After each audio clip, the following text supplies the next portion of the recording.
Hello. Aiwa, pane zvandada kuvhunza saka zvazoita.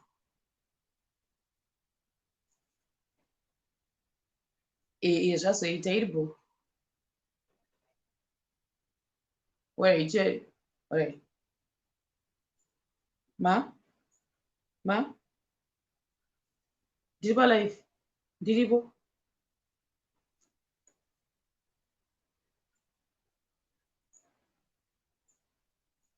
Wait.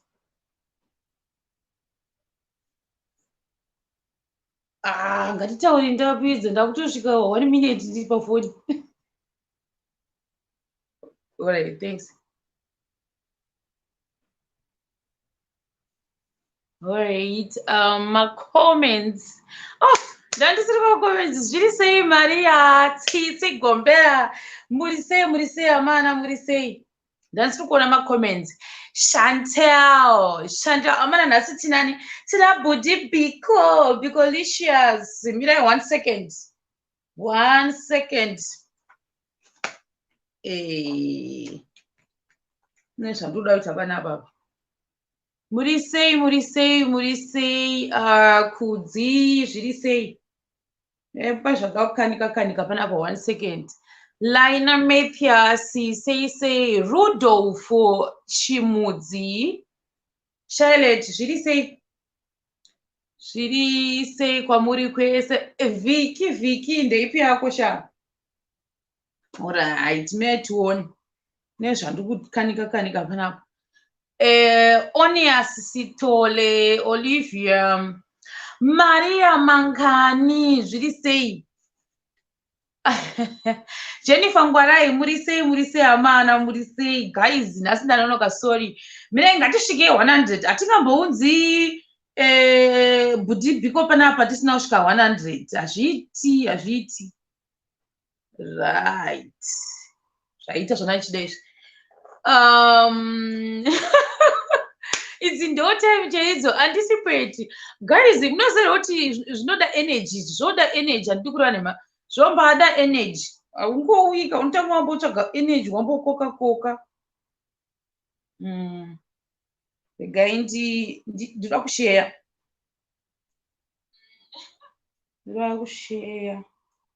Ndishare kuFacebook. Facebook vanhu vangu vachindibvunza kuti hatisi kuona manhanikirani. Sei tisiri kuonawo uyuyu. Hanzi Viki ndakumhorosa. Viki unoda kurigewe ndakumhorosa 1 ruviri chaiwo. Please come. Handisati ndashare. Ndoda kutanga ndashare. Oh my goodness. Ndakukuudzai zvaitika nhasi kuFacebook, guys. Mashura andiri kuitirwa nevanhu kuFacebook mazuva ano. Right, let me share. Ndakutanga ndashare.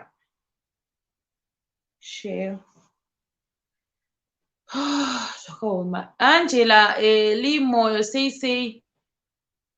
Sharon Matenga zviri sei, guys? Zviri sei?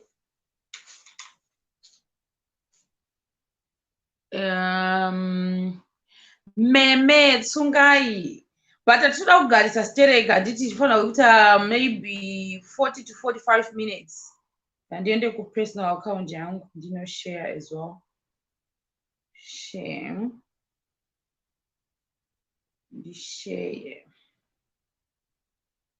Oh my God.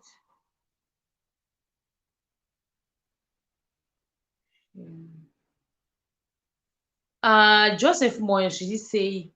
Tsungai Contilder Tariro Moyo zviri sei? Muri sei amana muri kupi mimi? Limoyo ndakumhorosa.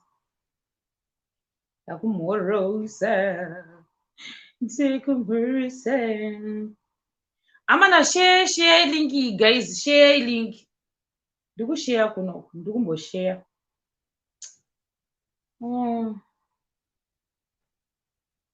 Publish. Okay.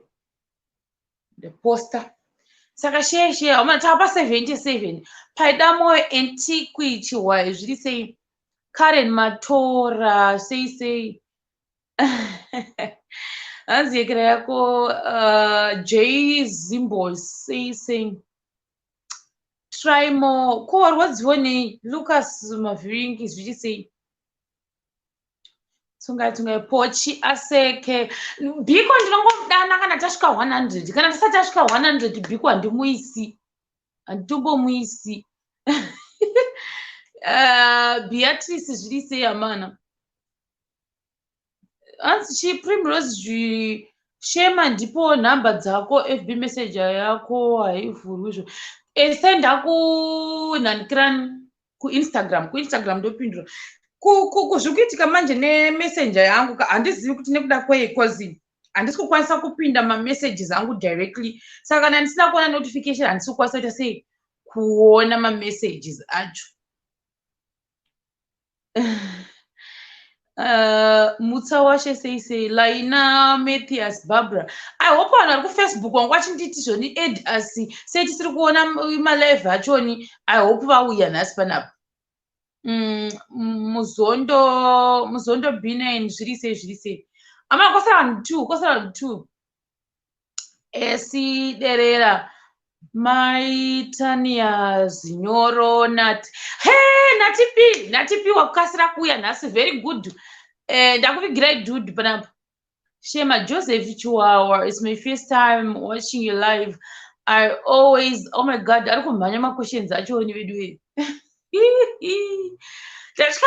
tasvika ngatise kwasara vamwe 5 chitaura kazvaiti hatitaura zvaitika pafacebook alright anyway ndoda kutanga ndaadresa pane one munhu anditextira akanditi Sharon nekuda kwei usingandiedhi panoitwa malive handiti vakomana gayai izuro tatiri kuma 200 and something ndozviziva sei kuti iwewe zita rako riri apa uri kuti edi number 2 pandinoisa malingi handiti pane time yandinozoisa lingi iyaya yekuti vanhu vachipinda kana zita rako ndisiri kukuona kuzasuku handimbofi ndakakwanisa kuita sei ndakakwanisa kukuona kuti uripo apapa handiti like right now ndinokwanisa kuzviona kuti Biko aripo because aripo sasanamisa pascreen saka kana iwe usina kuuya kuzoita request handikwanisi kukuona number 2 varipo vamwe vanhu like ukaisa chero mumwe munhu ungotokutukira kuti waisirei advert yemunhu akaita so izvizvi iri department rekuti kana ukavenga munhu ndoregera kuisa izvizvo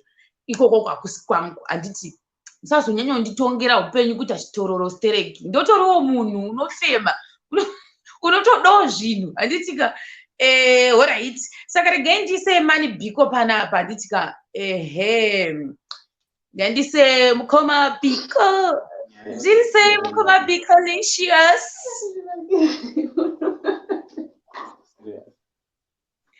mukoma bibi nei mukoma bibi uri kutosekesana nechimwe chibhebhi kuseri uko guys bibi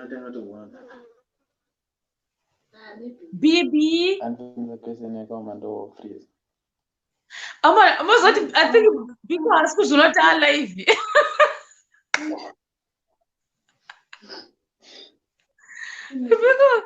Biko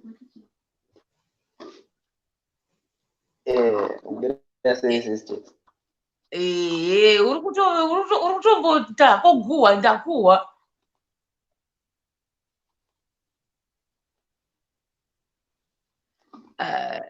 zviri sei sorry matiche ndati zviri sei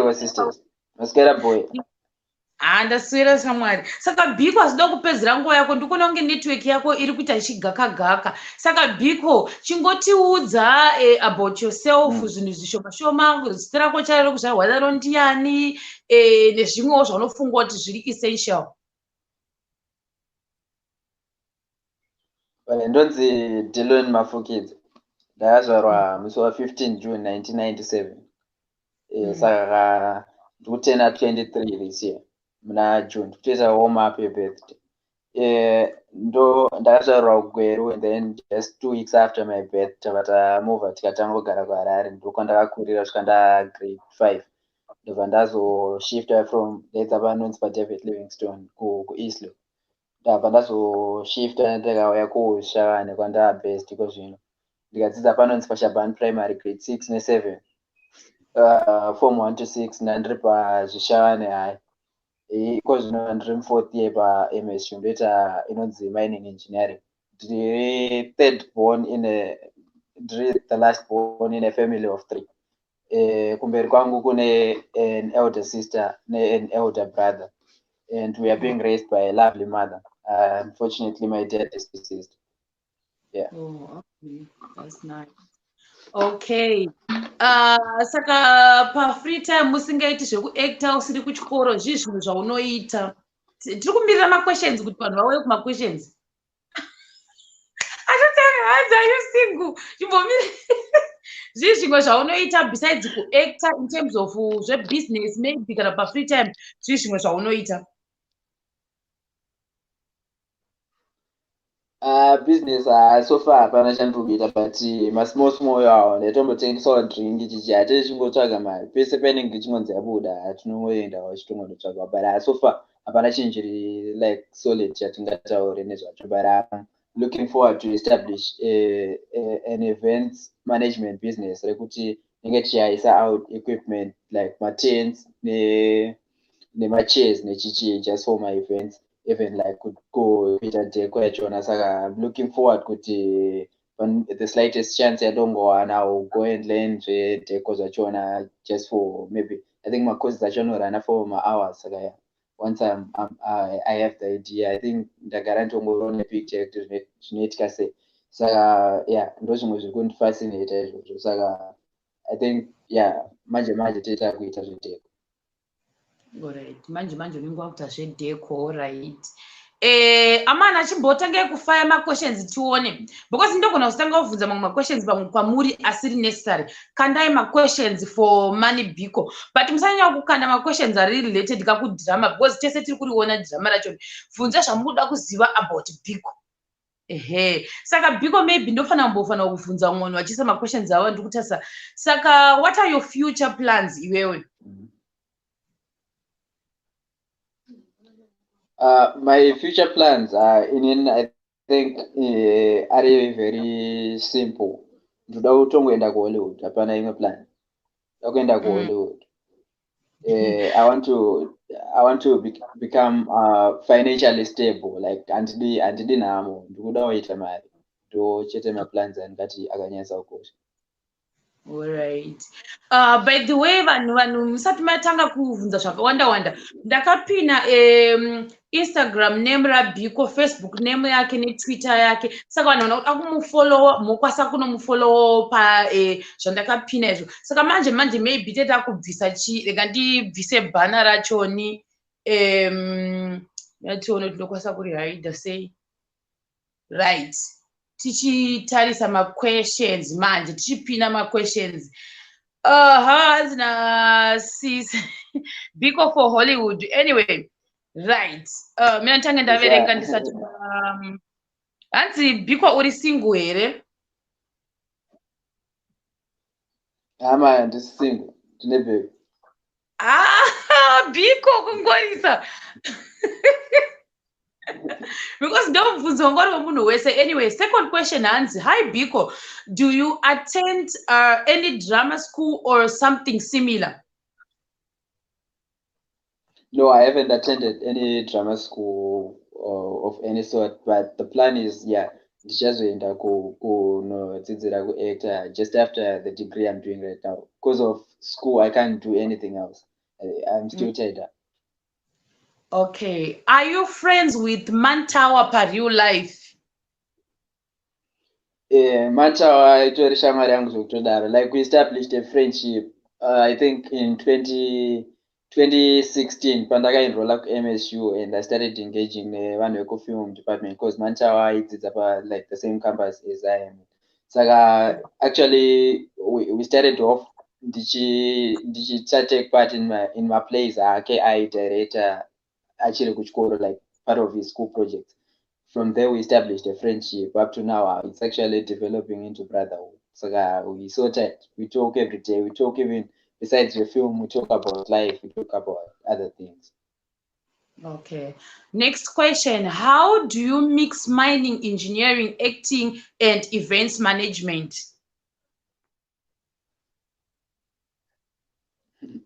event management haisaratanga iri musoro but mining engineering neacting zvinoitika manje ndezvokuti mining engineering chikoro saka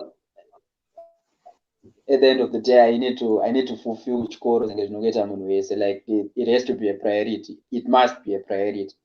But acting, I feel like I can never run away from myself. Like the calling was just too loud to ignore. Saka balancing the two, it's just a fact yekuti tinganyeperana tikati tinobalance. Apana chimwe chinogona kusafa chingasafi, but I just try to say with every board kuti tinosvika to the end. And fact yekuti I'm 40, I think it says that I am trying to balance it, but I won't lie, I have had problems among my lecturers and one or two. I think fact yekuti sometimes maybe I'm struggling in one module and then the next thing over pabuda film kana repa chikoro and I'm in the film saka it seems more like ndiri asiri serious with what I'm doing, but to me it's a different case altogether. I feel like I can never run away from myself. That is me, saka I still have to put up with that. Yeah, so I think wapindura the next one iyandapina. Hanzi, hi Biko, are there any other projects this year apart from Wadiwa Pamoyo?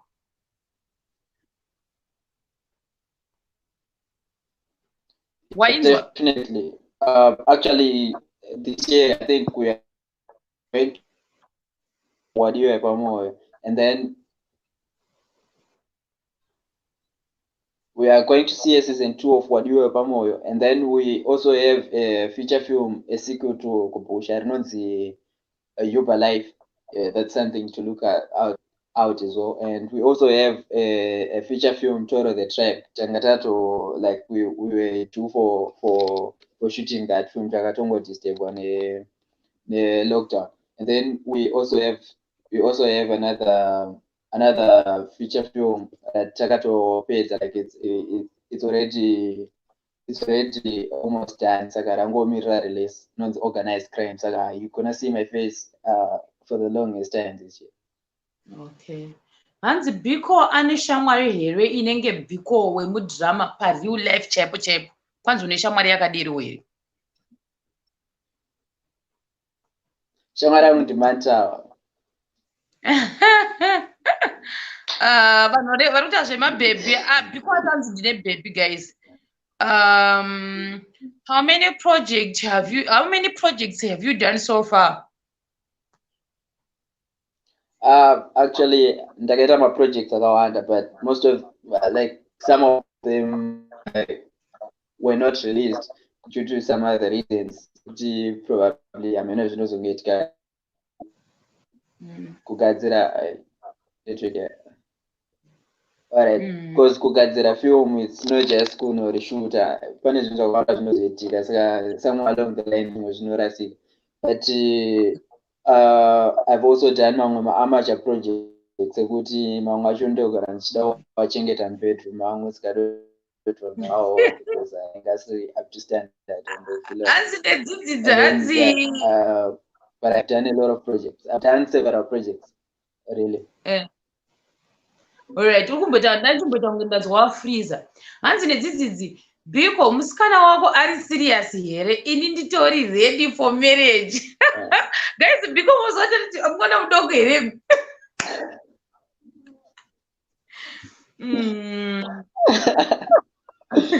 Hanzi nedzidzidzi but unodya here like in real life ndo madyiro ako here aunoita semudrama?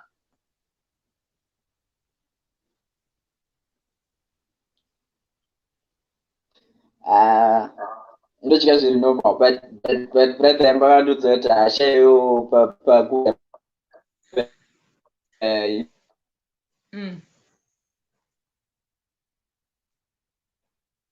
right, because chimboita chifreezer. Pane vanhu vakachibvunza takakurira kupi, atotaura kare kuti akurira kupi. Handiti uchiripo yakati wadonha izvozvi?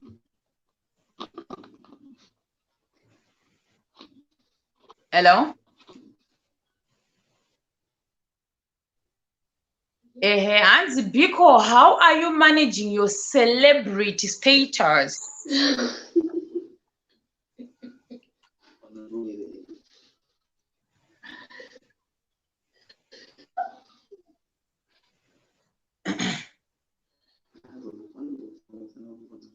Biko ndiri kukunzwa kumashure ikoko kwauri kutaura. Hansi uri kumanaja sei celebrity status wako? Biko ambodona guys, Biko adona. Ari pane vari rega ndimbokukanda link apa. Amana kana pane vari kuZimbabwe mofanira kumbotengerawo mani Biko mofanira kumbotengerawo Biko data guys. Ina handisi kuZimbabwe. I wish ndanga ndiri kuZimbabwe ndaimutengerawo data. Apinda baba. Roroko padrama ndiri Biko.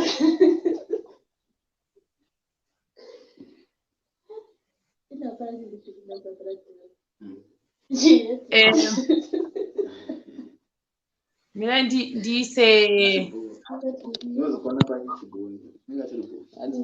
Biko iwe whatever zvawakutaura kuseri ndiri kuzvinzwa kuno uku iwe. Ndiri kuzvinzwa zvamukutaura kumashure uko guys imi. Ndiri kunzwa izvo chingotaura it's fine chingotaura. Yeah, like you can't kumuona but nice kuzviona. Ayo and console camera shift and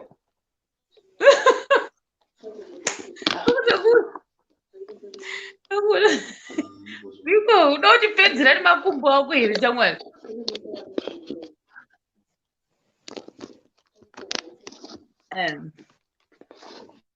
Bikolicious.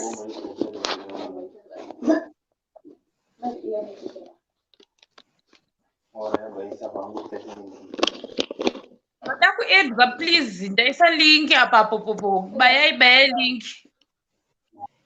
Biko ari kuti achidona.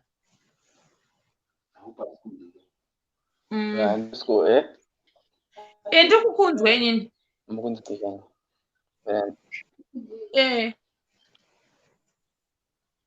Signal iri bad.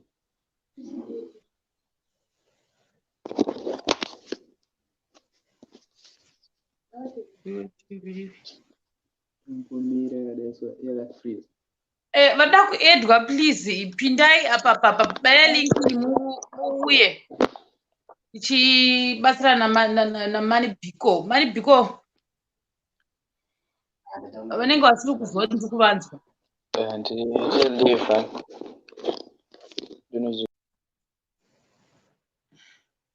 Alright, nyasha tiedi nyasha.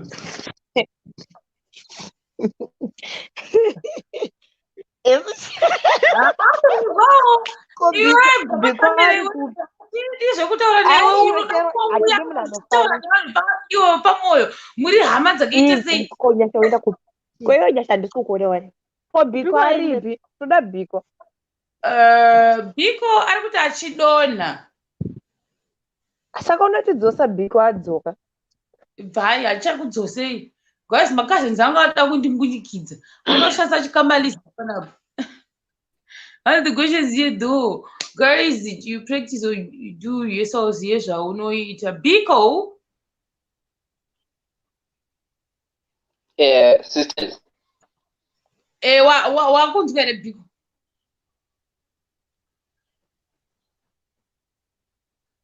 Ndikunzwa. Alright, saka mina ndibobvisa Edu titange tapedzerana. Okay. So Biko hanzi uri kuhandla sei celebrity hwako?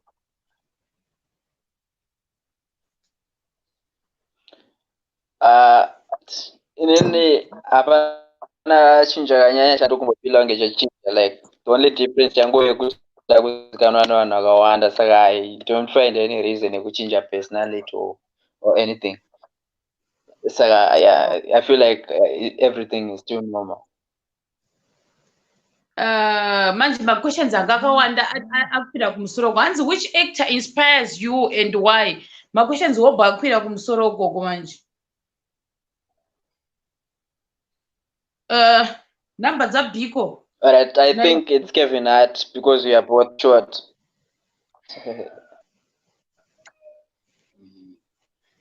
Biko une mabhandu une The data actor who here kana kuti inspires data. me is Kevin Hart, and the reason is because we are both. I'm using Wi-Fi actually, but you can go tripa. Oh, ko tikakuisira data pane ada kuisira data because inini handizvigoni ndamboda kuzvizama but handizvigoni kuti ndotengera sei munhu data kuti zviite fast. I do have data. Dinaro. Oh, alright. Ndafunga kuti But pamwe I think it could actually be. At the moment tripa Wi-Fi yangu inoconnecta automatically ku data rangu. So we can just continue. Oh, okay, cool. Anzi Biko, what is the funny part about being a part-time actor? Manje mamwe ma-questions pamwe angakawandisa asara kumusoro uko because ari kumhanya manje ma-questions acho. The fun part about being a part-time actor, inini hazisi fun kwandiri. Inini I want to do it full time. Saka being part-time, it's because of circumstances. Saka it's actually a boring fact kuti ndiri part-time. Inini I just want to wake up and ndobva ndadya, ndobva ndaenda paset, ndoverenga script, ndobva tatoshuta, ndodzokera futi norara, to repeat the same thing kusvika ndafa. Oh yeah, ndichiri papo I think ndabona imwe question yange kanzi zvamunoita zviye zviya munenge manzi verenga here kana kuti zvimwe zvacho zviye zvakubva mumusoro menyu. No, it's actually scripted. No difference street theater nezvatinoita zvatinoita ifilm. So everything chatinoita it's scripted, from the emotion to the words to the actions zatinoita, like everything is all scripted, and that's why tina director like anenge achindi. But of course, as an artist, as well as like an actor, I also have my contribution to the whole thing. But yeah, zviri scripted. Iyo imwe question hanzi vabereki vako vakati chiipo wakatanga kuita zvokuactor?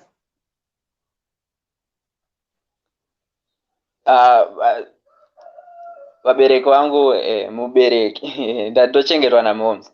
Havana pressure, like munhu atori very supportive. Yeah, munhu ari very supportive to the extent chekuti sometimes kana ndine mascripts angu, like she can stand in as a dummy actor vachindiverengera script as some other character, ini ndichiita malines angu just to help me get the lines and even help me see if I have got the emotion and everything. Saka munhu ari very supportive from way back, like actor handina kutanga ndingori pascreen chete. I started way back ndichingoperforma even in front of just people. Saka from for as long as I remember, vanga vari very supportive. Saka very supportive to that. Okay, hanzi in real life unofarira bhora yakati unoritamba? Maya ndangotamba bhora kuhigh school, I think kusvika ndaform 3. After form 3 kusvika kwekupedzisiro ndanga ndikasatambe bhora, and I don't even enjoy watching soccer. Ndogona kungoona zvondinorinzwisisa bhora kuti rinogohwa sei, but ndongoonawo for effect chekuti maybe mafriends angu ngatione or something, kwete nekuti inini ndingatoti ndoenda kunoona bhora and enjoy soccer zvokudaro. It's not my thing. Oh, this one, hanzi, may I suggest you attend any acting classes or something similar to enable you to develop yourself? Handizoti unoti chiine this statement? Yeah, I actually share the same sentiments. Ndataura kuti I'll go to an acting school just as I finish my degree. But that all comes back to my finances, like if I'll be able to balance kuti, because I can't run away from the fact kuti at some point in time I will have bills to settle. Saka after school my responsibilities akawanda know where I understand. Saka probably if I afford it and if the circumstances allow me, I will go and study acting. but that's the truth. nomudhubanzi shematenga paworld remit yeworld remit even ini ndinoita maprojects I don't think kuti kwandiri kunosapota zveworld remit ndakambozvizama tikazvitadza saka sorry if I knew how to do that I was gonna do that as well because varipo vandoda kutounzwawo panapa but ndinoda kusapota nekuvapa data maona manje but handizvizivi kuti zvoitwa sei saka it's not like kuti handisi kuda kubatsira hanzi vari kuzimira kwati sorry kana ndatadza kutaura apa sorry zvenyu amana munhu wese mafanzi ari kwese kwese Biko uri kupi kumba or school ndiri kumba. okay. Kumba, this year is my taura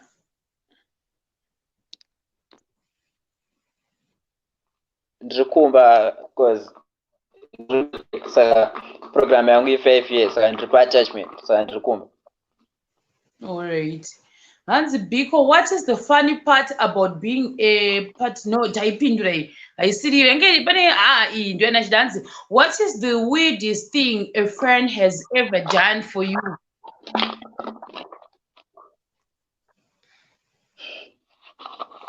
Weirdest. I guess so. Depends. Definition of weird. Weirdest thing. So Biko, I can't think of anything that has been weird so far. I can't think of anything that has been so much weird so far, and at the same time, I'm scared they could be watching as well, and they could be turned off. And it's gonna chase away my friends. I love you all. Oh wow! As in this one. Try send to anditoizivi Mr. Nigirikini send to andizivi Roni zviri say Hanzi yeah what other business do you do except acting I think ataura kare ndofunga manonoka Hanzi Zimbabweans don't really like football sure could Europe people watch football for entertainment, hence football get paid mazimari. Tuda ma questions are good. So Biko, masters mining in ndinoneta ini zvimwe mashortcut acho. Wona shortcut yako iyo kana uchikwasa kuiverenga. Alright. Yeah, I think the role is supposed to be. It's not actually masters. I see in Indichirugita bachelor's, and I'm just doing a bachelor honors degree. So, Alright. but I'm not getting the question. Maybe they can. Maybe obey has to rephrase the question and understand. And it's going to be set up on that. Oh, so okay, masters in mining engineering. And what is he studying? I think Hello? Okay, so I will answer Cindy, so then don't answer Futi the previous question. Cindy, so what am I studying? Do I start mining engineering? Do not mining engineering. I'm in my 4th year. So Angachindevunza, the previous asker, asked me, is a master's in mining engineering any option to you in the future? That's a hard question to answer. I'm not looking forward to practice. Like I will just practice for the money if I have to. For a certain few years and feel into a spark mining and energy. Alright. Hanzi, any job prospects afterwards?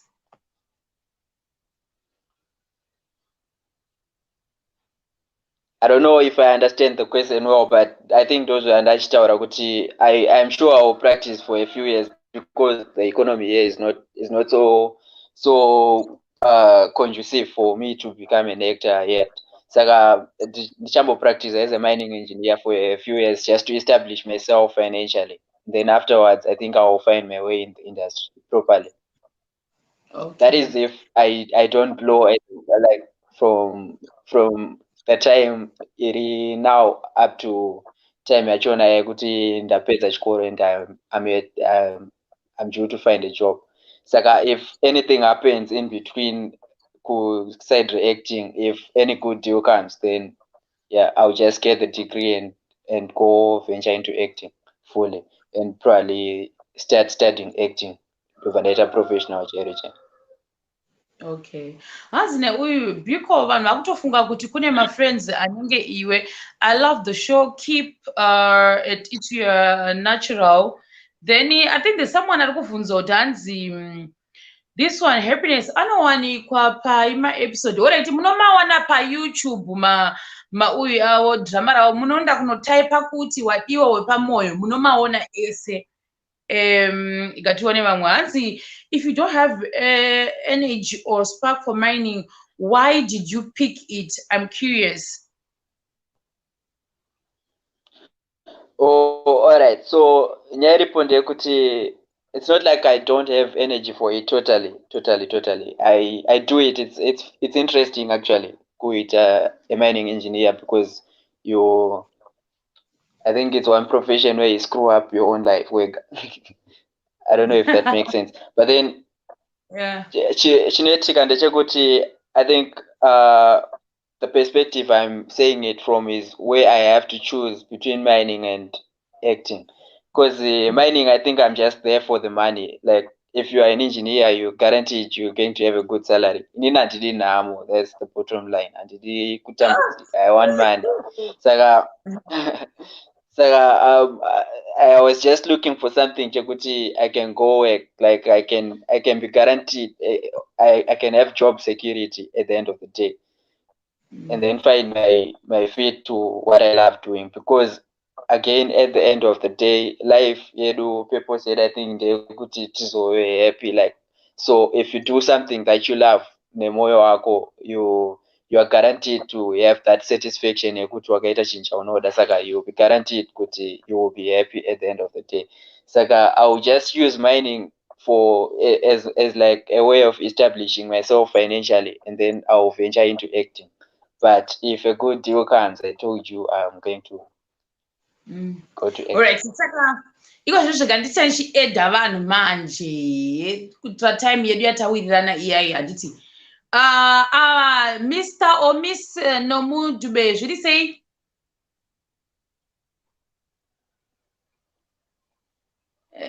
Right, ndakuva drop. I don't think kuti vachiripo. Ndise link again. Ndakuisa link mujoin mutaure nani? Na Bibelicious Biko, the man himself. Cheesy.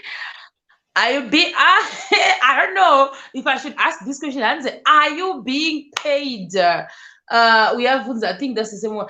Are you being paid for this drama? Wadiwa? Then we are got to. Oh my God! How much were you paid for casting? I think it's well, like 2 pence now. I don't know. Maybe it's required to answer this one because mind you, mnoshanda makawanda. Saka zviri kwauri.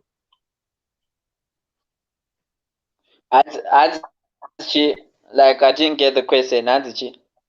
Wekutanga ati, do you get paid? I didn't quite get the question. Uri kundinzwa? Wechitu wakati. Ndikuzwa wekutanga ndamunzwa wechitu. For this drama wadiwa anditika wechitu, but how much you endesa papo pe? How much were you paid?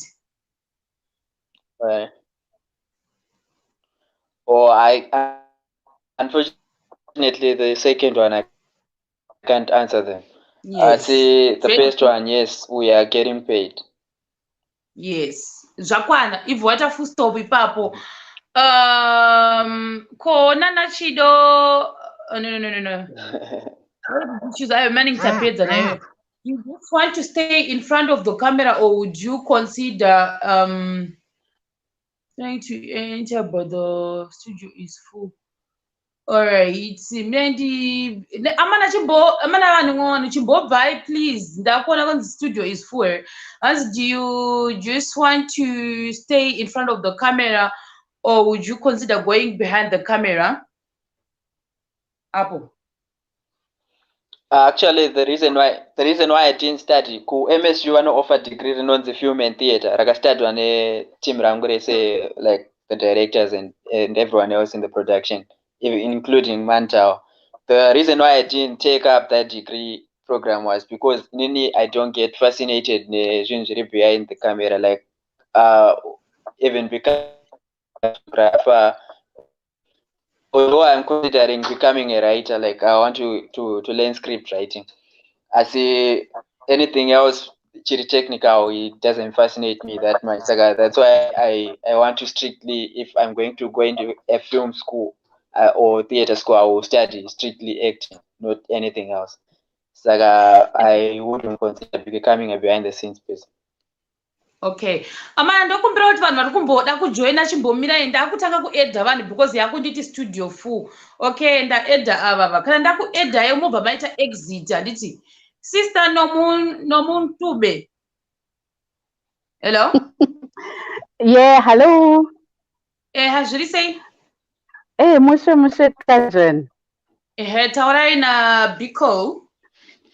Biko ndinoda kubvunza kuti in real life are you that sweet? Are you that handizoti ndingati chii kutolerate all right zvaunoitira mantawa zviya kuti he lets you down then unodzoka kana kuti unenge uri kutotaimira zvako sishami in real life uri papi?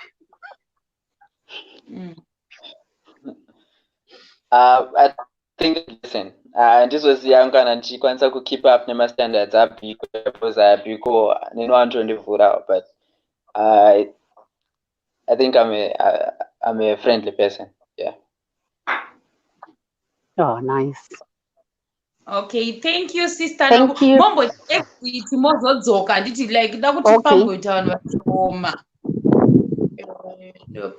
Nope. No. All right. Let me add Ava. Hello. Yes, Biko. Biko.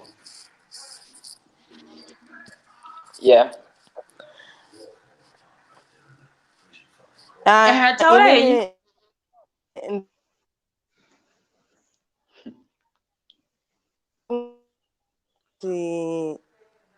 To say kuti zvekugona zvikonakidza kuti tisapotewo local content rather kuti tigare tichingona maseries from dzimwe nyika. You get what I'm saying? Saka well done on that. Muri kuita basa riri kunakidza chaizvo, and isusu semafans enyu tichagara tichingokuonai pese mune maitira episode nchita make sure kuti taiona new episode. Thanks for the good work. Thank you. All right. Thank you so much. I'm humbled. All right. Thank you. Okay, got to add the next one. Ndikakubvisai pa screen ndokumbira mumboita exit pa live mozodzoka. Sister Nomudube chimbobvai pa screen please. Sister Nomudube muri kutoita kuti vamwe vanhu vasakwanisa kupinda. Itai exit mozodzoka. Okay, amana ndoda kuskipa ma-cousins angu. Ndikuva skipa. Vanozouya later.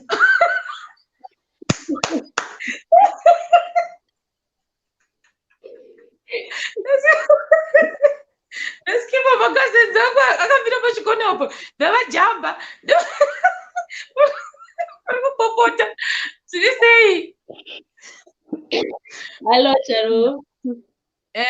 Zviri sei? Ndiri right kuti sei zvako? Ndiri bo, taurai naBiko. Muri sei budi Biko? Hello, Right, Biko. muri sei zvenyu sister? Ndiri right. Hello, how are you sister? How are you?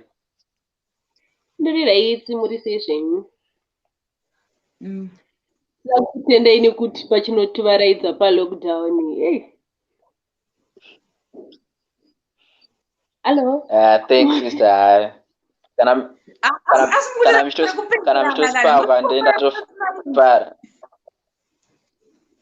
Hazina chiro. Kana zvitosipahwa nendatofara ndimana achitotyira.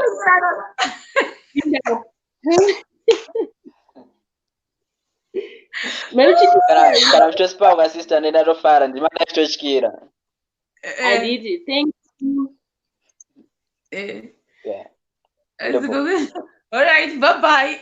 Vanhu vakutopenyerana pano ngavaende kunovata macousins angu ndanditsvage mumwe futi dakubatsikipa azinotukwa akandise sister Kudzi ndiri sei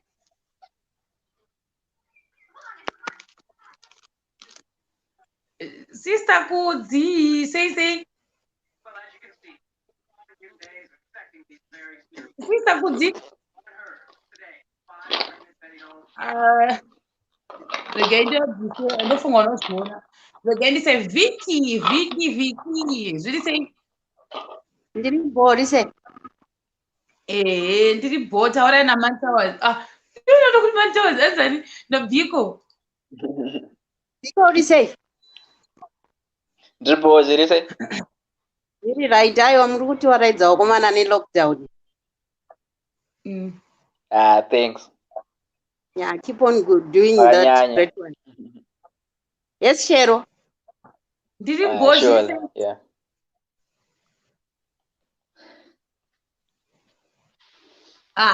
Ndiri right zvangu. Ndokufarira singaiti. Thank you. I think I'm in a little bit of freezer, but thank you.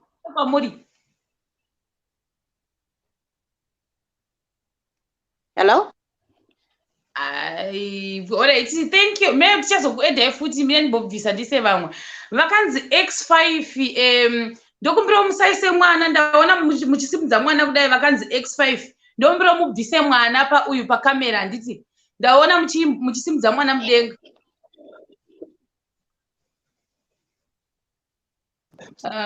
Ndibvise uyu. Okay, cool. Hello. Iwe hove yesi. Ndebe akuripo.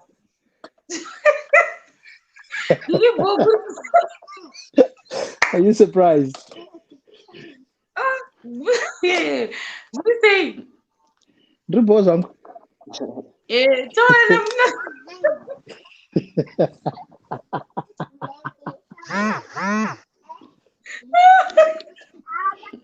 Tona Biko. Umseki. Zvinotaura zvakawandisa anozoziva zvakawandisa tauraina Biko asi una nyaya dzako. Alright, anyway, Biko uri sei guys mukasa zvandikuseka ka handiri kutaura zvakawandisa tauraina Biko ndiri bo wakoma muri sei ndiri bo wangu makeke nice amuri kugonesa wakomana. And it's not only like this time Pamurugon. I've watched my shows Mangwakaita before, you know. And one question is your character. Is it like your normal character in real life?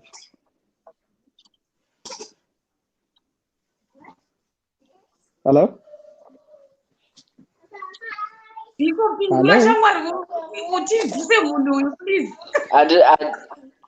Handisi kuzvinzwa.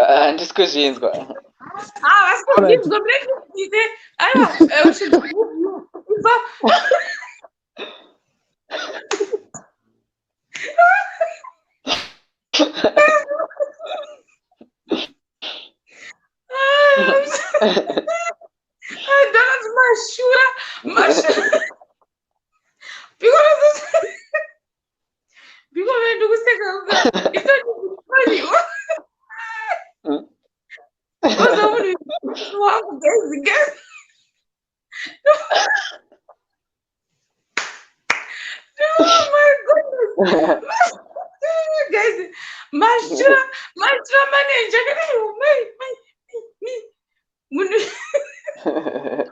Azora kucho kwari because I now expect that next one kwacho YouTube mwe musifukiri kudai.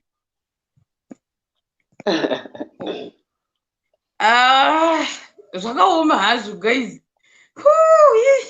Im the ex ku high school naye mashure ndatoshowa kuti ndiani ndichite ndibvese macousins angu Hey, Cheryl. Hey, Cheryl. Yes, Hi. we just say one of my ex akuya pa live stream panapa. Namuona. Yes, Biko. Hello. Hey, Biko. Mugera say my cousins. Cousins, mugera say. Mwalimu yangu haichanya suita one. Kwa mnogara. Ai, phone yako. Mnogara mungwari tu magara iso nezirona kuona futi muri tu. Wait, Biko tachida kubvunza kuti uri single here kana kuti are you taken? Asking for a friend and we are not fighting out.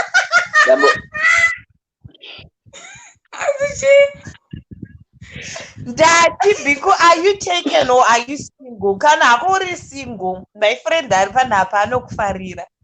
Just in case. Kana uri in relationship ramba, I'm still waiting. I'm gonna uri relationship zvikazoramba, she's willing. Actually taken. Zvakwana. Makazi dzanganotaurisa. Asi ndasita hatikuri nema. No, Jeremiah, guys, please.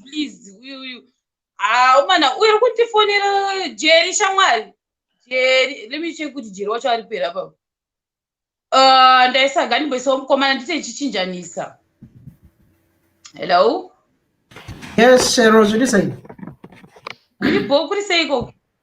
Bona. Amusundoona ere Biko. Jara, ungera say. Madi Biko.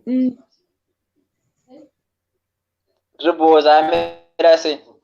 Sure iri kusipaka ndukunyepera, but I only have one concern. The truth is Chimuti Matora, guys, but my episodes are kuita madiki. Alright. Ndakateri. Ndikuti Chimuti Matora tosuda kunepa. But my episodes are kuita madiki. Hayi ipapo ngapagadziriswe because tiri kufollowa and hatimborege.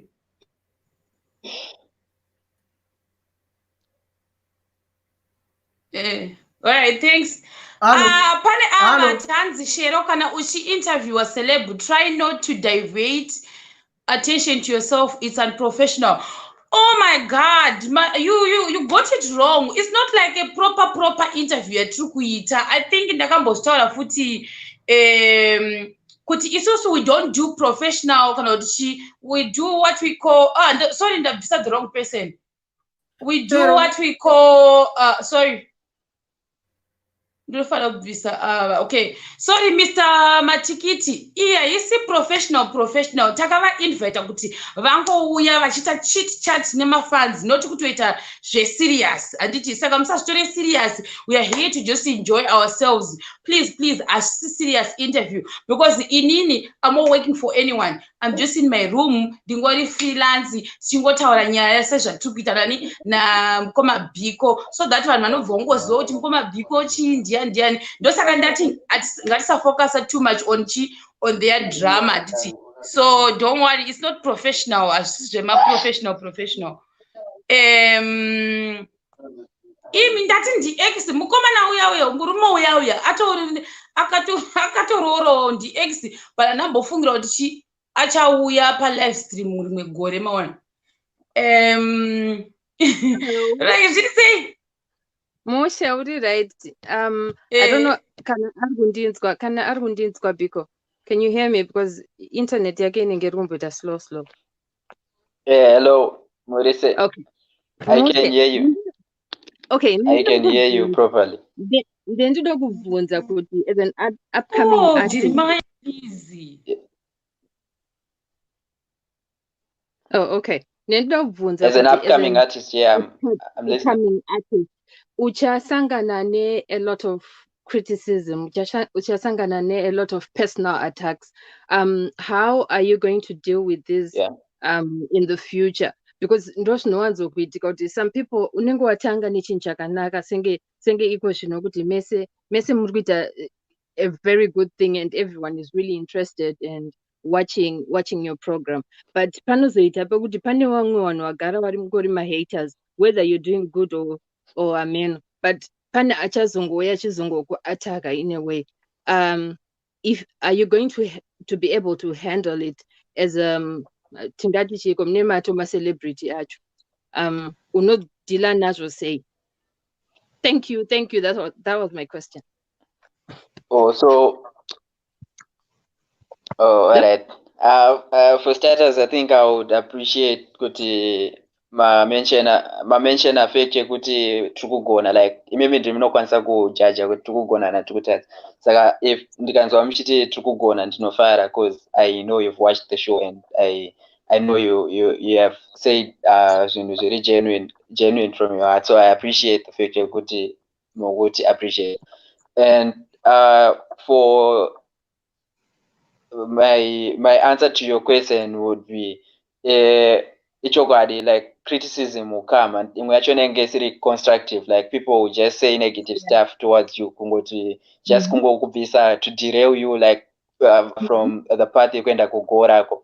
Saka inene for starters, I think I've been groomed to be a very prayerful person. Saka I think I will use prayer as my weapon always. And as well, futi, I understand kuti like people will just say munanotaura something towards you negative. It's because akufila like the threat kuti they can't do what you are doing. Saka I think I would always like be vigilant towards what I love doing. At the end of the day, we started this tichingoita to take, and then people came afterwards. Saka I don't think there's anyone who can say anything. I think we'll always like soldier on. Thank you. That's really good. All right, thank you, Shema. I don't know if I answered you well. Very well. Thank you. That's a mistake. Okay. What a because I didn't this one. Okay, my jambe. Homeboy Biko. Hello. Biko. Ndofunga Biko afreeze. Chingotaura zvoda I'm listening. Takamira Kevi kuti apinde. Dangoti homeboy. Masimudzira gate homeboy, musambonyepera. Yes, homeboy, mukirawane homeboy. Ndinonakirwa nemuzi homeboy, rambai makasimbisa homeboy, musambonyepera nevanhu. Yes, wapenga. Iri bo, thanks. Thank you. Okay, thanks wakapenga. Okay, this one. Hello, muri right here, Budi Biko. Yes. Sorry, nada manya notra charge. Sorry, 1 second.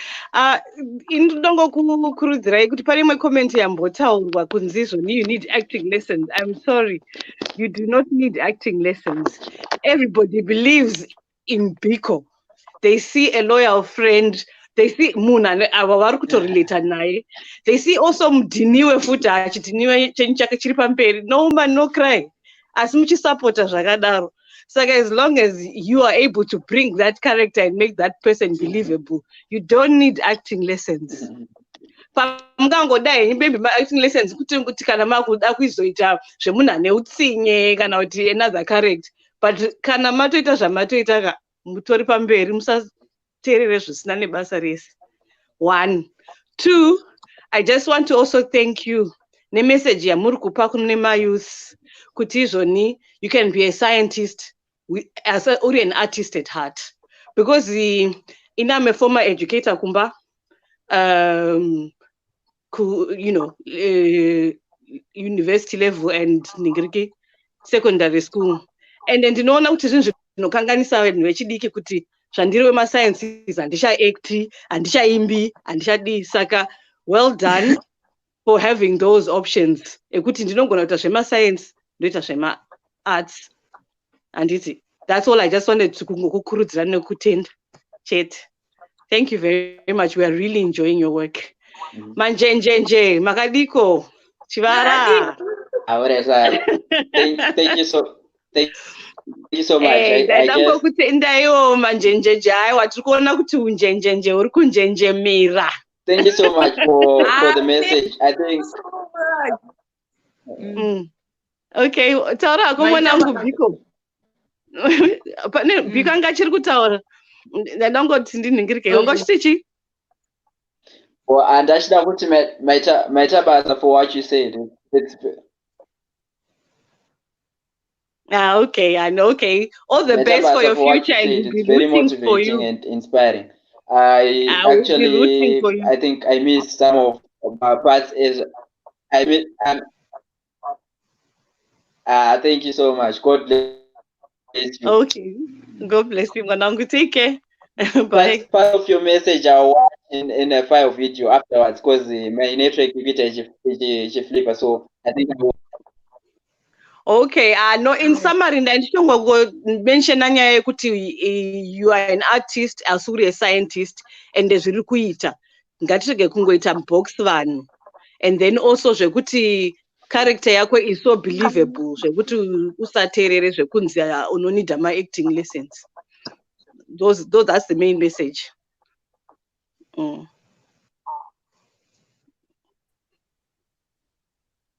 Okay, my time. Okay, cheers, bye. Thank you. I appreciate it. Hello. Thank you so much. Hello. Biko Murundi nzo. Taura ina Biko. Biko nde baba murise. Zuru kuita Biko. Hello? Hello? Hello? Hello?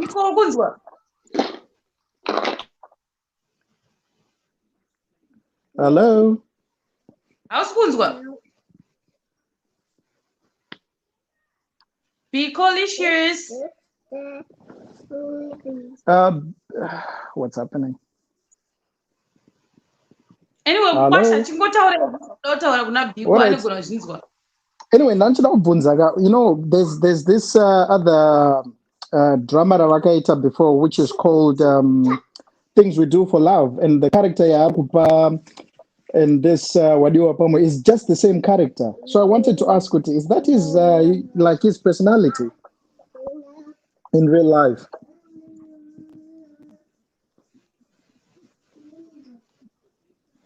Hello? It seems no show. Uri kumute nikirikini usabaye mute. I think pauyi pako uri kubaya mute Biko. Biko. Finish. I think it's dropped anyway. Ngambodona ozodzoka. We Jeremiah ndikukuona Jeremiah ndikukuona. Mwe munhu ngambodona please uyu Biko akwanise kudzoka. Anyway, I'll drop off zvangu because ndofunga zvangu zvaramba. Urikuda kuti chii hove? Ndandoda kubvunza kaBiko kuti ndio character yake iri iyoyo. Nai. Adzoka. Yeah. Zvachofukazira vanhu pano. Ndakuti hashaka because uri kundidzikisira ka. Ndakutozwa kunyara panapa. Yeah. Where is this? Biko ndepe. Murise yakoma. Dribo Biko, second time ndadzoka futi. Anyway. Hello akoma Murise. Dribo chazvo ndanda kubvunza kaBiko. You know, there's this other one yamakaita some 2 years ago. You know, the Things We Do for Love. Things We Do for Love, yes. The very same character ndo wakadzoka nayo futi muna Wadiwa Pamoyo. Can you just elaborate chichakaitika ipapo? So I think that's called typecasting. Right. The director, I think, so that for me as an actor, I feel like it's actually something I need to break that stereotype. Like they're just one good friend. I need to act other roles as well. Saka, if there are any other people who do production out there who are watching right now, please cast me as a police officer, cast me as a murderer, cast me as something else different. You can't go any different. We need that character. You know, that character is so good, to be honest. It's like it's a self-made character. It's not like a scripted character. It's just one character which, to be honest, if many people would relate to that, like you said in this other interview, okay, about 2 days ago, the world would be so much a different place. Because we really need different people. We really need we really need people like that. Aiwa, zvakwana. Ndakumubvisa. Ngabvi. Oh, ndakutadza Dara Biko. My boss. Biko, cousin yangu futhi. Zviri sei mudara? Amana muri kurova kumana. Makorean drama ndichatoone ndakungomirira mudiwa wepamoyo achingopira chese. Yes, sir. Masimbisa. Muri kugona mana, that's nice. Pure talent. I just wish you the best as you go on. Team yacho mese mungori bo. Standard. Iwe shiro sha uromwe ndivharira padza. Thank you so much, Akoma. Salute chibaba. Alright, Jerry, wait a basa waya just Akoma, thanks. Na urara shamani, ndafara ndataura namugara Biko. Yeah. Iri bo, bye bye.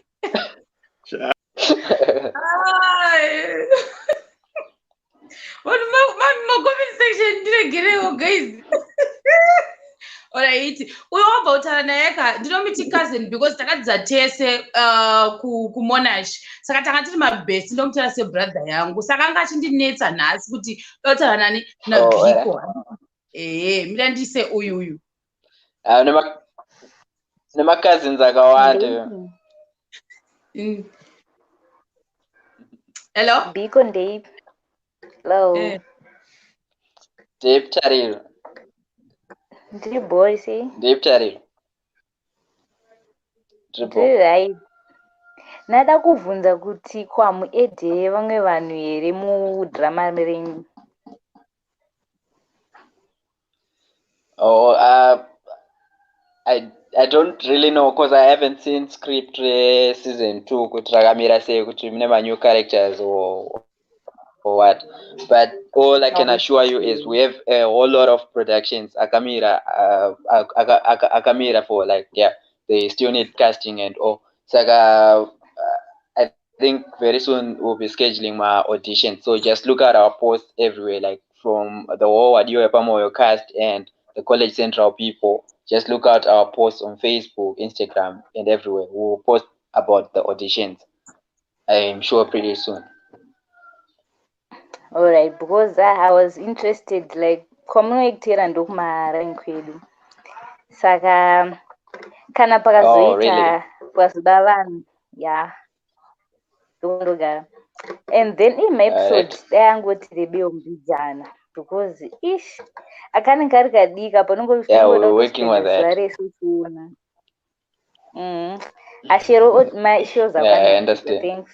How about it? Thank you, Regandi Ede. I end up with this. Another one wants the doctor something. Zokai for Timrendi said linky. I think maybe Dakutara no I can go to 5 milk pesera to Batarigra Muchienda new team what you are Pamo heroine. 5 chete, 5 ukasakwanza open up a 5 yafayaka loda. Mangwana, by the way, tinengetina Prince uyoya aka actor ari Tendai akajamura chido yoya tinengetina yepanapa mangwana vekujamura chido vari kuuya mangwana Chichi the children Chichi hello yes can Biko did it say Chichi? mushe Biko inoda kungoti Mwari wakusvitse kuchando. Handika? Thank you so much. All right, be blessed. Bye. Yes, Biko.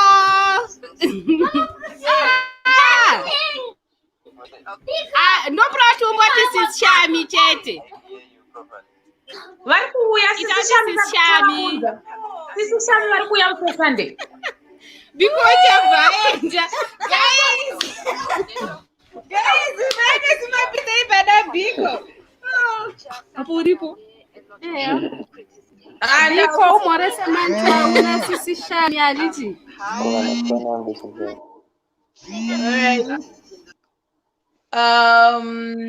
Guys, in that year, Dr. Ella Joker, all right, Dr. PZ. Hi, Mr. Biko, how are you? Yee, ndinda kumorosa makuti Mr. Biko wakumana msadeo wakumana. Sorry, Shero, sorry. No, mazo. Taure navo. Okay, dzangoti pamberi neteam. Akoma. Muri kusota. Ndaida bvunza Biodi. Zita kuti Biko iri rakabva kupi? Pane zvimwe zvekuti taiza. Thank you, Akoma. Taiziana Gringo katiza Gringo rinobva pakuvhara vanhu nekuti saka Biko, how did you come up with the name Biko?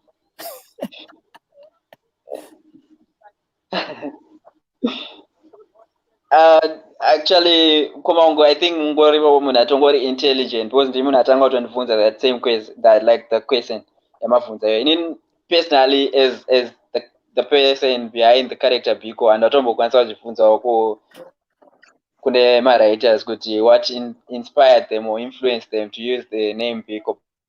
Yeah. But Tango Funga Soti probably it's just something to try to. Because when you are creating a film, it's storytelling. So you try to find things that people will remember better.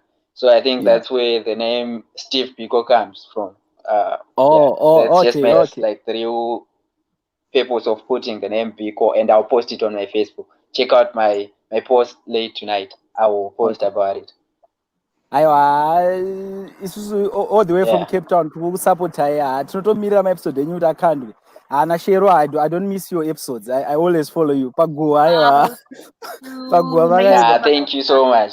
God bless you. But next time atiri ma ex Shero angautadza function.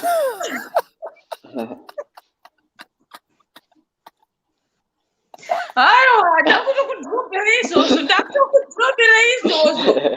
Bye. Bye.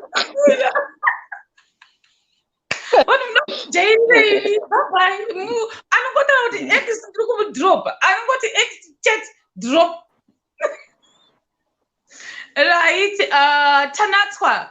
Mendise link. Kwasara 3 people, guys. Kwasara 3 people. Then tobva takata nditi mangwana tikudzoka naTendai wekutora chido uya wekuti chido anza ndokuti chido musikana wekuti nokuhande pina ndipeste dingi yacho kwasara 3 guys mangwana ndikudzoka naTendai ndiwe uya wekuti yuri kuti chido musikana anonza noku wekuti nokuhande Tanatswa zviri sei? Hello. Taurai na Biko. Kama Biko muri sei? Murondinzwa here? Tinongofara nekungoona ma-episode. Ndikukunzwa clearly. Ma-episode enyu amunoita anotivaraidza zvakuti murambe thank you so much. Murambe makangodaro. But ndine mubvunzo wanandoda kubvunzawo. Pakarekta yenyu yaubhiko naManta kubatsirana kwamunoita, let's say Manta wava kudisappointai, munoita sei? Neeffort yese yamunoita muchivaitira zvese muchivabatsira muchimira navo zvakanaka nezvakaipa. What do you do kana Manta vakuitai zvakubhowai?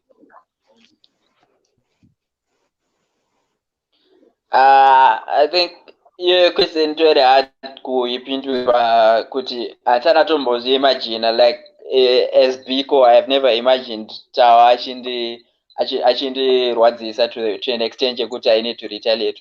We have brotherly quarrels asi not to the extent yekuti angatondidisappointa zvekudaro. So I've never really imagined kuti what will happen if akandikangatira zvekudaro, but let's just find out in the film. I think it's interesting that way. All right. Okay, thanks. Thank you so much, sir. Pane vakanzi gogo vabva vadona vadona vanhu vachari kudona ndakuda kuedha vanhu vari kubva vadona. I don't know why. Ngandimboedha vakanzi gogo ava vatione. Gogo. Yes, Biko. Amanaka, ora Biko uri kunditorera limelight yangu. Ndikuti gogo mhuri zvakunzi yes Biko, all right? Yes, Shara, uri right here. Iwewe takujaira kasaka takuda Biko ka new face. All right, taurai naye. Uri boy re Biko.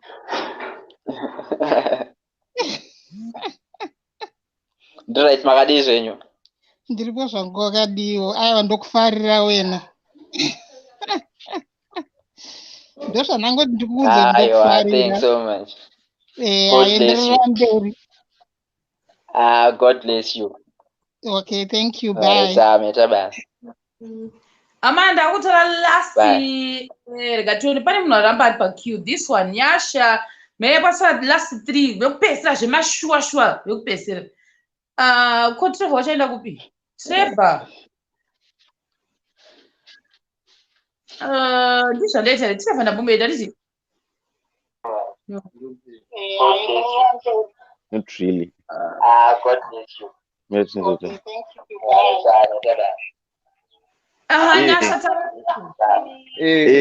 Homeboy, Madi. Say guys. I said nekona drama yanitara. Totongotara kuti guys makanyanya tukunakira. Tripa Cyprus aba tukungosapota but amana ma episode ngawe fast mukuti tamirira episode 10 boys. Episode 10 taimirira boys. Tanzwa ni havi.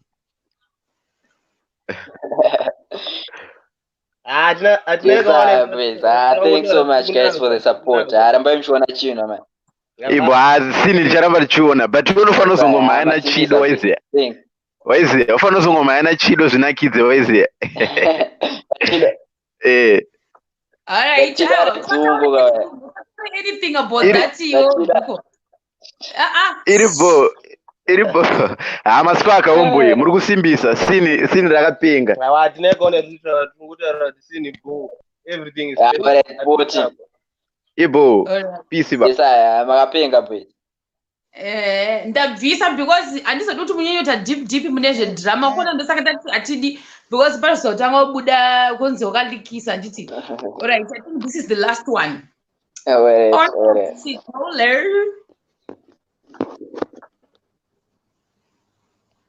Oni asi ndep sister boy. Biko achibaba ndiwe wega shamani. But ndokubvunza kamuka joke pichana so. Ana sisi vamanitawa pakachipinda ndakamove zvinyatsona. Hanzi? Usadaro ndi sisters wangu kawewe.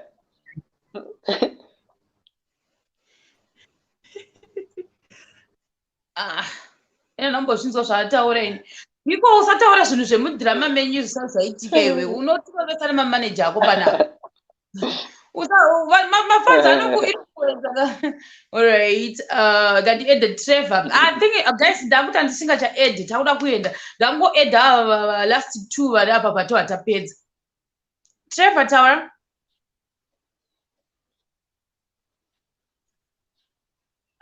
Trevor, sorry. Gandise Medicine uyu. Medicine. Shiro. Ndeipi? Ndiri boyini. Ndineka statement ka Biko kandofarira ka. Ndineka statement kako Biko kaunoti tawa pedzira mwana. Kanondita bo. Pedzira mwana mda. Pedzira mwana. Aiwa unosimbisa unoshamwari chaiwo.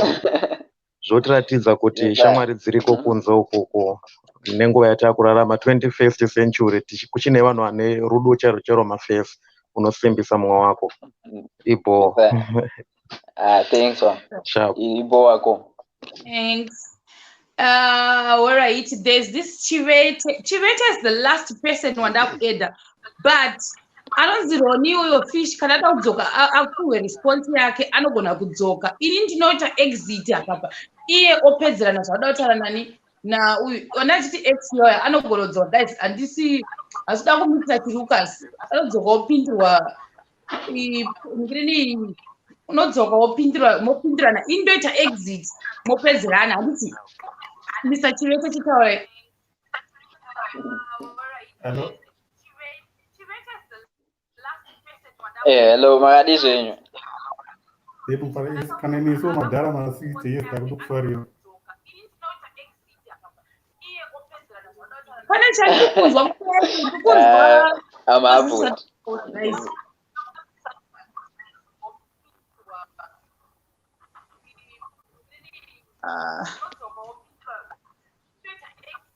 I'm thinking Mr. Chivete vanotona zvavo pascreen. Anyway, thank you Biko nekuuya kwawaita. Guys, uyu mozeroti ndabhega munhu kuti auye panapa guys, time yake yapfuura kare saka ndakufanira kuti ndichienda handiti ndafanira kuti ndichienda kandise wokupesera wacho uyu this one. Hello. Taura imi yokupesera, taura yokupesera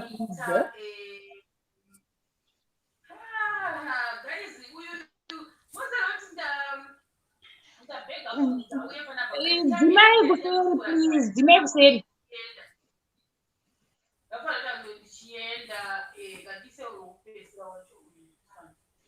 Hello.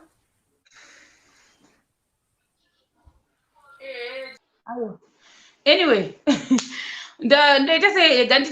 thank you so much because like I think vanhu pandinoedha munhu ka anenge achitozviona pa TV pake handiti saka utamuedha anga aripo zvake hana uzviona kuti pamwe ndamuedha saka Aisha or Ishe sorry zvako but anyway let me say thank you Biko nekuti joina kwawaita and I'm happy kuti maybe vamwe vanhu vaita sei vakwanisa kuziva kuti who is Biko and let me say kuti zvoni yanga isiri tinoti formal interview but tachingoita inonzi chit chat na Biko saka musazvitora too serious tiripo pangofara chete handiti saka Biko thank you nedhata rako rauya naro pano nezvese namama wako ari kupi iwewo?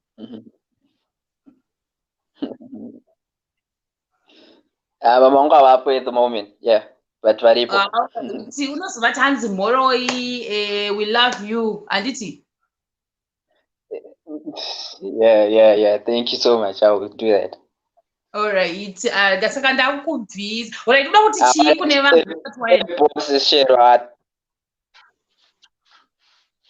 I think chinja ndingangodotaura ndechekuti I appreciate so much munhu wese akakwanisa kuona show like from even vanhu vasati vatomboiona vachazoiona. I appreciate kuti they invest their time vachitiona because hazvibatsiri tigadzire show and then at the end of the day yoshaya munhu anoiona saka kana vanhu vachitora time yavo kutiona and even worse kuzodzoka vachitipa feedback. I think that's so much overwhelming. I'm actually humbled personally. Saka as well as I would want to say you guys have to look forward to episode 10 because personally it's my favorite. Okay. Takambirira, all right. Thank you. Yeah. I love you all guys. Me too, I love you.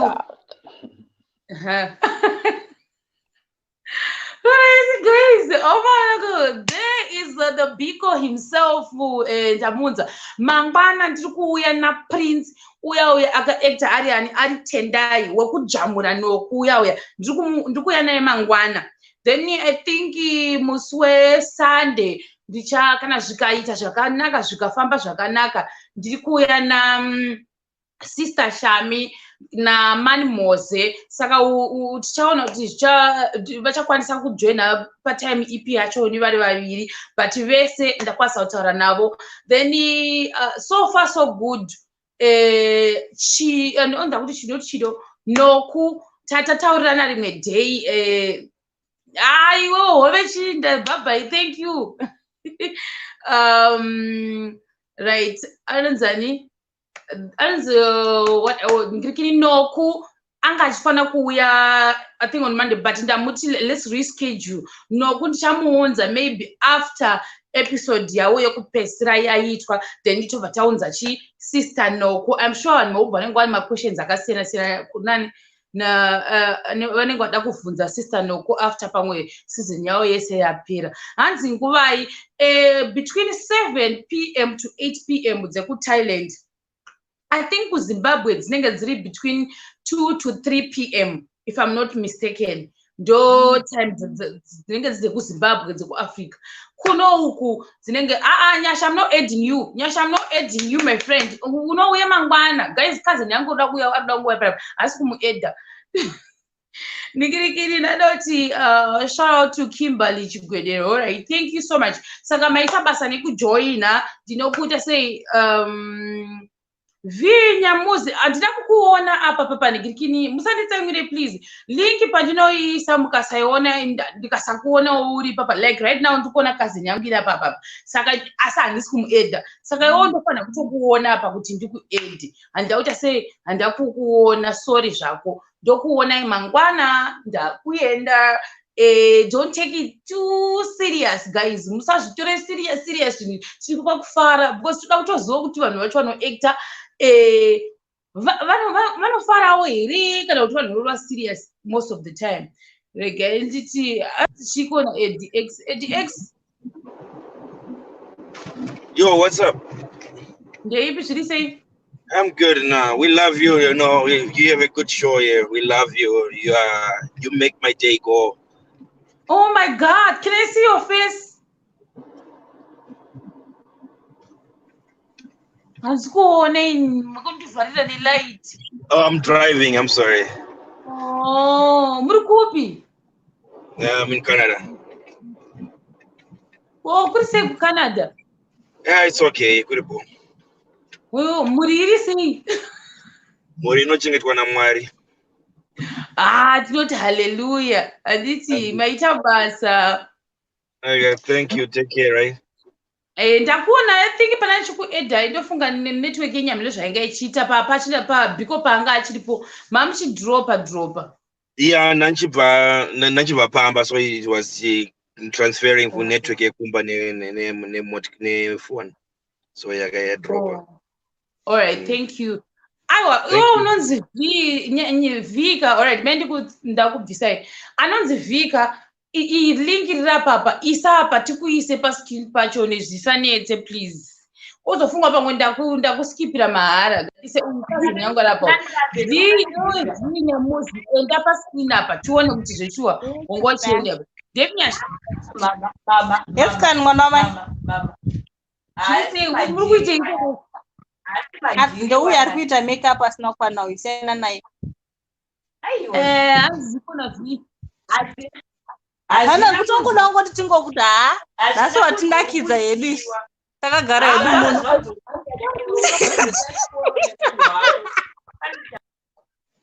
Never, bye-bye. All right, guys, ndakuenda. Bye-bye, guys. Anonzi view, I think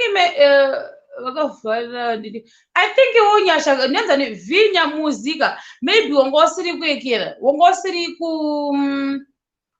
kubaya chaicho because ndati follower link iro uya papa tikuise pa screen pachoni tione kuti ndaregera kukuedha ere zveshuwa kana kuti chichaitika.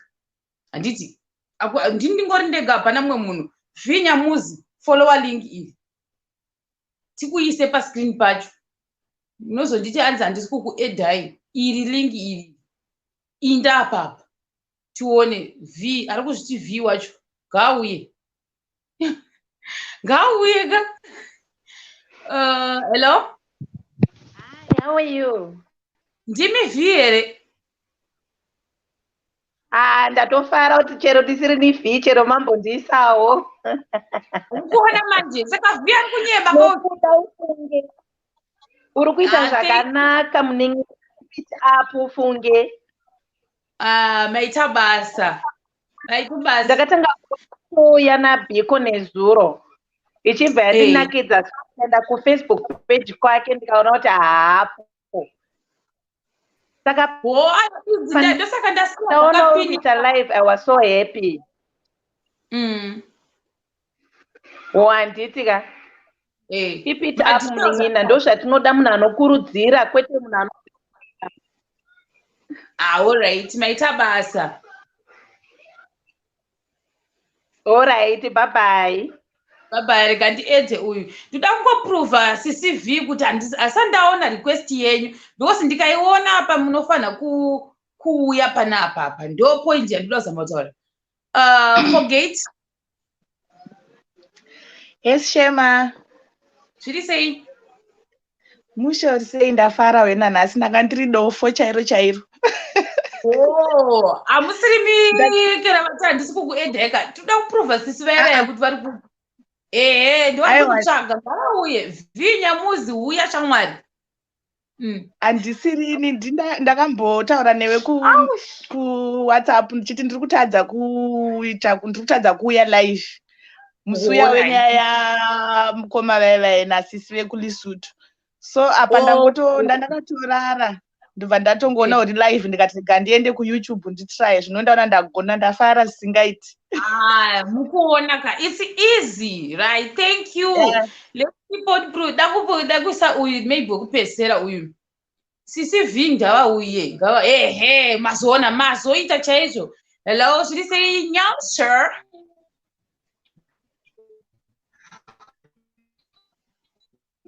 Nyanya. Hi. Hi, uri sei? Ndokufarira.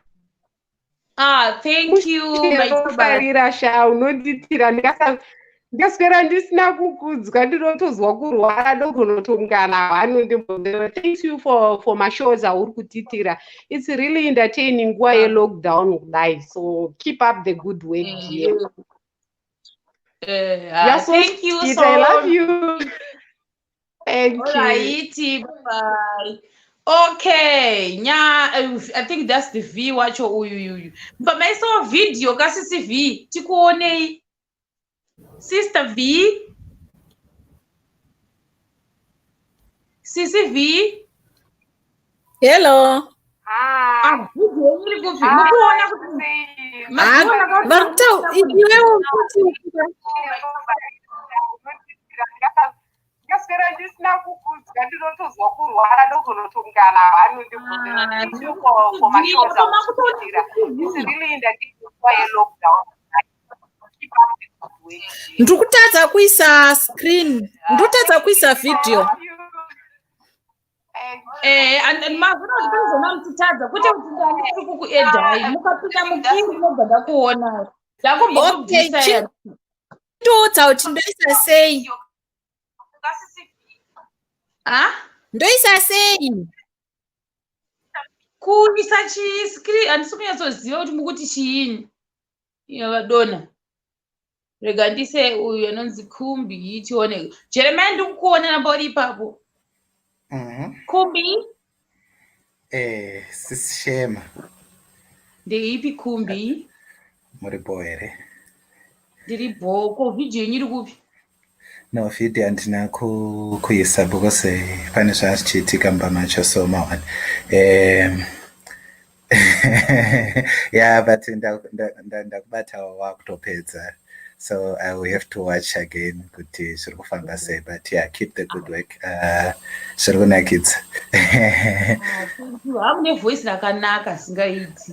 Ndakataura newe musune uchiti kokudzikamira kudai wakanganwa.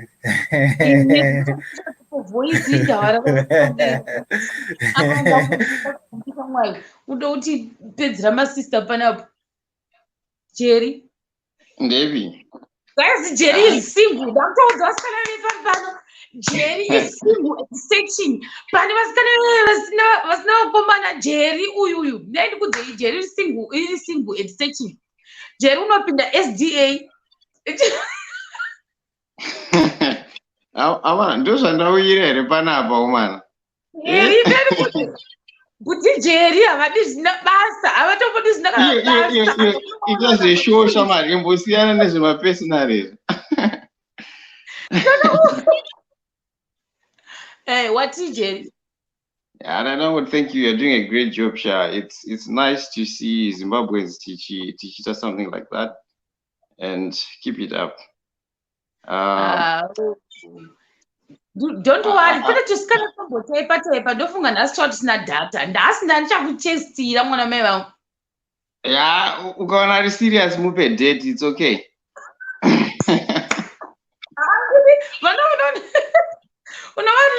Vanolectura unoti Jerry anzi Diana Jerry. Imbomira zvemapersonal wangu mari. Icho ingopa vanhu contact chete. Handivapi ndokuzive bhuti vangu. Thanks a lot. Bye bye. All right, Jerry. Guys, ndiri serious. Uyu hama yangu iri single. Brother Jose. Yes, Chema. Uri right. Handiripo. Ndofarira hangu mashow ako nekuti hey hauiti zvekutukana nevanhu. Isusu harisi department redu iroro hatitodi. PamaZimbabweans ese handidi kuruza show yako ndongoti ndikangouya kubva kubasa ndosvika ndotomboiplayer. Thank you. Komadha vari kuratidze munhu akandiudza nezvako. Uri muona? Kurima ngauye vaudzire kusaidi kwamuri ikoko titi pamhorosewo. Akaruka mabhanzi unge iwewe.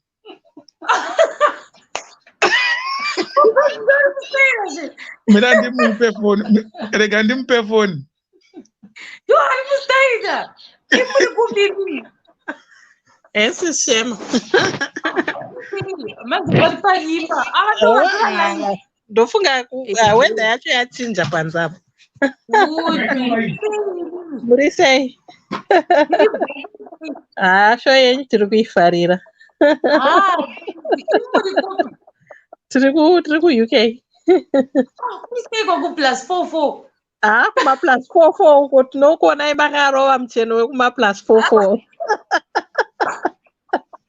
Madreams inonzi hai kuda kumwe musi ndichazodaniwa ku +44. Mugouya ku +44. Iri bomba basa nesupport. Keep up the good work. Thank you maita basa. Asi ndongo chikomenda mukuti ndakataka kuziva chaneo nekuti from mukadzi wangu. Thank you. All right. Bye bye. All right, bye bye. See you. All right. Mangwana takamirira vadiwa vepamoya havari right. Mangwana ndikuya natendai. Natendai handomona ndabva kubasa. Hatuya nayo maybe time sadza tatanga idzo dzidzi ndopatikuya navo. Saka hatichambozama kuti timbounzawo 1 or 2 vanenge vari macelebrity chingoda but tangoramba tichiudza vanhu kuti haisi formal interview. Saka vanhu vasazozvitora serious. I think nekuti ndinoseka. Saka mwana anogona kuzotanga kuti tisi kuzvifarira izvozvo moona manje. Ndo zvinoita kuti zvinakidze. Bye bye. All right, bye bye. Viki undamboku edha ke wewe. No, but akanzi doctor papa mimi. Rabembo ripoto kuona. Ziri Viki ndamboku edha iwewe. Wangondirembedza wati ndichakuedha iri ku break up to now. Yake chibreaka zveshuwa. Matofuriza futi. Mafuriza. Guys, mafuriza guys ndodini name ndakurowa kamera yenyu. Zviri sei? Ndiri right ko nhasi tazokuona uchinyara ndaimboziva kuti unonyara kudaro.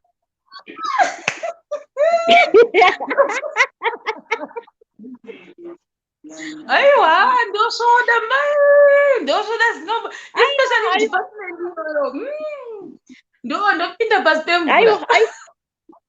Aiwa svoda ndakuona ndikati ndicherwere yokungwarira uyo ari kusvoda kudaro. Aiwa panoti hono munozviziva kana vanhu pasvika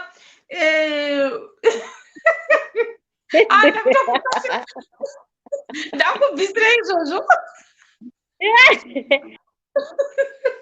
Alright, ndiende doctor. Ndechema. Zviri sei? Hapana patiri kusipagwa uri kutibudisa mulockdown. Aiwa ndosaka takatoti ngatitangei kapurogiramu aka tichimbochata tichimboziva. Ndokunonzi kuvhakachira hatitotese izvozvi so hatabuda mulockdown tingatosipagwa. Handisiri ndadaro ava vanhu ava vadaro. Ko uyu ndauye pakamera ita zvokuuya 1-1 because muri nechekure. Uyu ari papa pane dhuku ndiani? Dr. Ngirini yao ya freezer. Alright. Rega ndiedhe vamwe. C. Hello. Zviri sei? Tiri bo. Ndetiaka. Ari sei mabhanzi? Gore rino. Mabhanzi ari bo. Kuri sei? Kuri bo. Maria na Brian kuona irambai muripo. Kuri sei kwamuri ikoko? Patiri kuri bo. Muri kupi mimi? Komuchatizi ngazvogezve. Hanzi ndonyara. Kunosvoda chii? Uya shamwari undiudze. Miss D ndikuone. Ari kunyara nhai zvakwe. Ari grade. Grade hatisitombotora zvegrade totoita zvemunhu akakura. Unozoti uda kutoita kunge ndichatarisa kuseri kuda kuona kuti ari papi nhai. Uyu ari apa uyu ona. Zvakanaka zvinaiwe.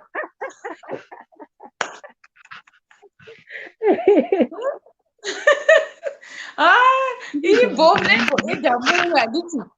Iri bo. Alright. Maria. Zviri sei?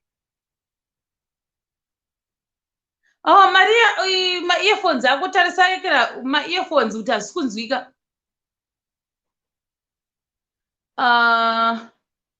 Wakamuta nigirikini yako sha Maria. Maria zviri pamute handisi kunzwa.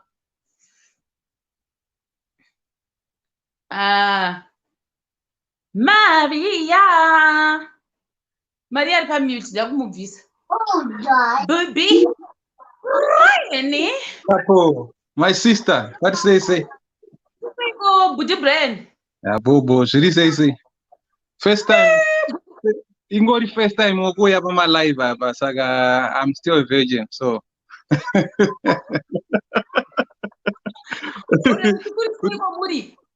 Kuri bobo, kuri seko, muri papiko patai rekana kuti pa Thailand pa. Kumangana ndakavharirwa moza ndiri munhu akavharirwa zvakarwadza zvokuti ndada kutodzokera kumba sekuti vhiki ino ndobva zvavharwa zvese. Takatobva kumba musono izvozvo kwakuri bo zvako. Muri kupi? Tiri paGreece apa. KuGreece uku? Yeah. Small islands uko kuri bo zvako. You know. Madha vari kuuya pamadha. Madha vapo vaenda kubasa. Mavavharira ndikuzviona mukuvharira. Aiwa, kana. You know, just say you're doing a great job. We like your shows and all that. Keep it up, eh? Alright, meita basa singamboiti. Ndinojera munhu arikutaura zvaex wangu ajoina panapa ndiri kukubvisa pauyu. Ina handisinda daro ava vanhu not inini. No trademark. Thank you, Mendi mumwe. Meita basa mupisa basa. All right. Miss D, zviri sei? Moshe, zviri sei. Ndiri bore. Ari seiko baby. Baby ari bore, hanzi guys. Yes. Uri bore. Bore. Ukudyei. Munotinakidza vasikana. Hanzi kudyei. Hanzi kudyei. Ukudyei. Ndipo. Ndipo. Ndipo. Hanzi kaya. Alright. Ndafana ndataurawo nababy. Otherwise kuri sei kwamuri? Kuri right. Kungoshuwa kuti sometimes unoziva. Senguva yandiri yakandomira unoziva pane pamwe kuti ndakatora nashema ndoita right. Saka wangodai so you actually feel okay. Alright. Maita basa. Mumhorese vanhu vese nanadzenzi. Handiti? Alright. Alright. Gandi ede manje ndaenda kuenda guys. Sister Zinyoro. Yes, Shema. Ndiri right, kuri sei? Ndiri bo. Muri kupi? Ndiri ku Pretoria, South Africa. Kuri sei? Kuri right kutonhora. Taurai tinzi. Ndaida kuti unombotirapa wena. Excellent wezhira. Ndobva nechepazakapo ndopandinobvapo. Alright. Thank you so much. Mufare muvezwa rakanaka Victoria. Waita hako tinozwa kunakidzwa zvedu munguva inoyi hatisuruvarikana. Alright. Thanks a lot. Gandi ede kupedzisira ndobva ndazorora manje. The last one ndobva ndazorora. Tae.